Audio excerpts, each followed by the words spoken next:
1969년 7월 21일, 우리 은하계에서는 무슨 일이 있었는 줄 아세요? 인간이 달에 착륙하는 역사적인 사건이 있었고요. 그리고 한 남자와 한 여자가 사랑에 빠졌습니다. 자, 오늘 스타뉴스 브리핑 시간에는 1969년 그해 여름을 배경으로 한 러브스토리, 그해 여름에 대해서 필름 2.0 한승희 기자와 함께 이야기 나눠보도록 하겠습니다. 어서 오세요. 안녕하세요. 네, 박서진 앵커는 1969년에 아직 태어날 생각도 안 했었죠. 그럼요. 네. 훨씬 나중에 태어났죠. 한승희 기자도 마찬가지죠. 네, 저도 다행히 1969년에는 태어나지 않았습니다. 사실 그해 여름에 출연진인 이병헌 씨, 그리고 수혜 씨, 그리고 조근식 감독까지 1969년에는 이 은하계에 존재하지 않았던 사람들인데요. 영화는 1969년, 그러니까 닐 암스트롱이 인류 최초로 달에 발을 디딘 그때를 배경으로 했습니다. 멜로 영화인데요. 오늘 좀 소개를 해드릴까 합니다. 네, 저는 지난주에 시사회에서 이 영화를 봤어요. 네, 오늘 말이 잘 통하게 돼요. 네, 너무너무 개인적으로 재밌게 봤는데 아직 못 보신 분들 개봉을 내일 하니까요. 그분들을 위해서 자, 이분들의 사랑이 어떻게 되는지 소개를 좀 해주시죠. 예, 인간이 달에 간 것만큼이나 신비롭고 미스테리한 일이 한 남자와 한 여자가 사랑에 빠지는 일이잖아요. 그렇죠. 그렇죠. 그리고 이제 이 영화에서 다뤄지는 사랑은 그냥 사랑이 아니라 두 사람에게 모두에게 있어서 첫사랑이자 마지막 사랑입니다. 영화의 주인공은요, 60대를 맞은 이병헌 씨, 그러니까 그 대학 교수예요. 한 번도 결혼을 하지 않고 독신으로 살았던 사람인데요. 그러니까 TV 방송 중에서 사람을 찾아주는 프로그램 있잖아요. 그렇죠. 거기에서 이병헌 씨가 1969년에 만났던 수혜 씨를 찾아달라고, 보고 싶은 사람으로 찾아달라고 해서 이제 영화가 시작이 됩니다.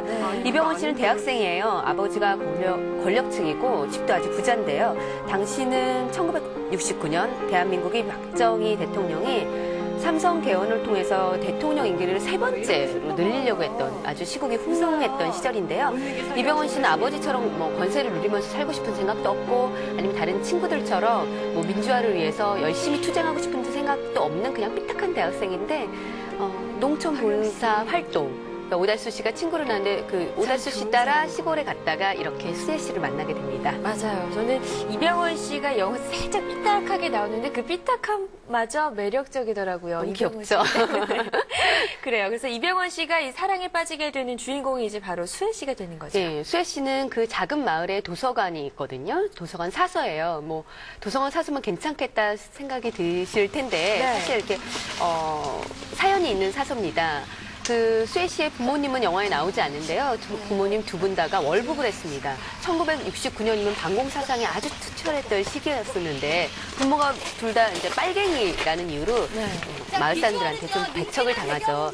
그래서 친구들과 잘 어울리지 못하는 이병헌 씨, 그리고 마을 사람들과 잘 어울리지 못하는 수혜 씨가 서로 이렇게 좀 약간 비슷한 처지인 거를 한눈에 알아보고 사랑에 빠지는데요. 아까 말씀하셨던 것처럼 이병헌 씨가 짓궂기 때문에 한눈에 사랑에 빠져도 짜자잔 이러는 게 아니라요. 저렇게 막 서로 약간 티격태격 어떤 에피소드들, 서로 막 좋아할까 말까 하는 그런 그 장면들이 이어지고 난 다음에 인류가 달에 도착한 날 달을 보면서 정말 진심 어린 사랑을 확인하게 되죠. 맞아요. 네. 그 여러 가지 에피소드들이 쫙 나오면서 굉장히 보는 사람의 마음도 조마조마하면서 재미있기도 하고 그랬거든요. 그렇죠. 농활 가서 저러면은 누가 농활을 안 가겠습니다. 그런데 그 사랑은 그리고 또 행복한 습관은 길지가 않아요. 어느 영화에서나 굉장히 짧죠. 맞아요. 원래 농활이면 한 달 정도 가는 걸로 알고 있는데요. 저도 농활을 안 가봤지만 그런데 시국이 흉흉해서 그 농활 대장이었던 학생회장이 열흘 만에 서울로 다시 올라가자고 합니다. 그래서 이들에게 주어진 단 열흘의 시간이 그해 여름에 행복했던 추억. 이걸로 남게 되죠. 이제 운명은 두 사람 사이를 갈라놓게 됩니다. 모든 멜로 영화가 그렇지만 참 이럴 때가 꼭 와요. 꼭 그렇죠. 이렇게 헤어져야 하는 상황이 꼭 오고 이럴 때 또 관객들의 가슴을 아프게 하죠. 그래서 이제 이 영화가 그냥 보통 사랑 이야기가 아니라 첫사랑이자 마지막 사랑, 그리고 그 지고지순한 수뇌보로 발전할 수 있는 게 두 사람이 사랑을 하지만 헤어져야 되는 순간이 찾아오고 몇 번의 곡절을 거쳐서 완전히 생이별을 하게 됩니다. 그리고 운명은 이들을 가만 놔두질 않아요. 이 사랑을 실기를 해서 두 사람은 한 사람은 한 사람대로 다른 사람은 다른 사람대로 정말 같은 하늘 아래 살고 있겠지라는 생각만을 가지고 살다가 결국 이병헌 씨가 나이가 들어서 첫사랑인 수혜 씨를 찾아가게 되는데 과연 찾아질까요? 이게 영화를 따라가는 재미가 되는 거죠. 네, 그 결과는 저희가 비밀로 잘 지켜두겠습니다. 네. 어쨌든 이병헌 씨가 그 나이를 먹어서까지 결혼하지 않고 첫사랑 수혜 씨만을 생각하는 모습이 참 지고지순하다. 너무 그렇죠? 아름답다는 생각이 들었었는데 이병헌 씨는 도회적인 영화에도 출연을 했었지만 의외로 이런 복고풍 영화에 참 많이 출연했던 배우 같아요. 네, 뭐 이병헌 씨 바로 전에 찍었던 영화가 달콤한 인생이라는 그 조직의 2위였던 사람이 몰락하게 맞아요. 되는 예. 과정인데요. 영화가 워낙 세련되기도 했지만 이병헌 씨 뭐 외모라든지 전체적으로 뭐 보이스톤이라든지 여러 가지 이미지가 도회적이고 세련된 이미지가 많지만 사실 이병헌 씨 영화나 드라마들을 보면은 좀 복고풍이 많고 또 지고지순한 사랑에 굉장히 잘 어울리는 남자 배우죠. 비슷한 영화를 좀 들자면은 일단 오래전 영화긴 한데요. 내 마음의 풍금이라고 전도연 씨가 시골 학교 그 만학생이었었고 짝사랑하는 그 선생님 상대로 이병헌 씨가 나왔던 적이 있었고요. 맞아요. 분위기상으로는 좀 그의 여름하고 좀 많이 비슷한 것 같죠. 네. 네. 그리고 또 하나는 80년대를 배경으로 했었는데 이은주 씨와 같이 출연했었던 번지 점프를 하다. 이것도 이제 그 운명적인 사랑을 잊지 못하는 그런 영화잖아요. 영화는 전체적으로 이제 이병헌 씨 전작들하고도 관계가 있지만 뭐 손예진 씨, 조승우 씨, 조인성 씨 주연했었던 클래식 같은 그런 느낌도 좀 들지 않나 맞아요. 싶은데요. 과거로 돌아갔다가 그렇죠? 또 현재로 왔다가 네. 예, 그런 부분이 참 많이 비슷했던 것 같고 네.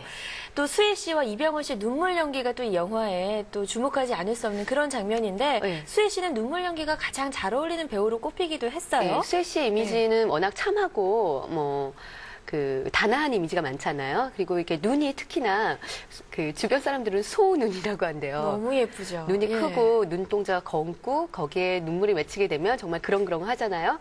이병헌 씨도 그렇고 수혜 씨도 그렇고 멜로 연기는 특히나 이제 눈 연기 또 우는 게 많기 때문에 그런 거 그 눈에서 표현할 수 있는 연기력이 중요한데요.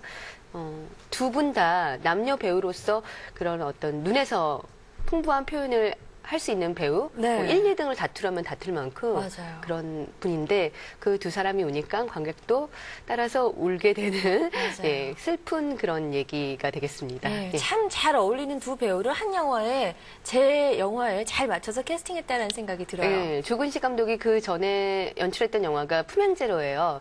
공효진 씨랑 유승범 씨 나왔던 80년대 그 학원 영화였었죠. 예. 전혀 다른데 조근식 감독이 정말 공짜로 영화 찍는다는 말을 농담 아닌 농담으로 했을 정도로 이병헌 씨와 수혜 씨를 캐스팅한다는 것만으로도 이 영화는 주목을 많이 받았었고 이 분들이 뭐 영화에서 얼마나 잘 어울릴까라든지 연기를 얼마나 잘 해줄까라는 그거 이전에 그 멜로 영화에서는 그림이 된다라는 표현을 쓰는데 그림이 되잖아요. 중요해요, 그 부분이. 둘이 어울린다는 생각이 드는 게 되게 감정을 이끌어내는데 중요한데 그림이 됐고요.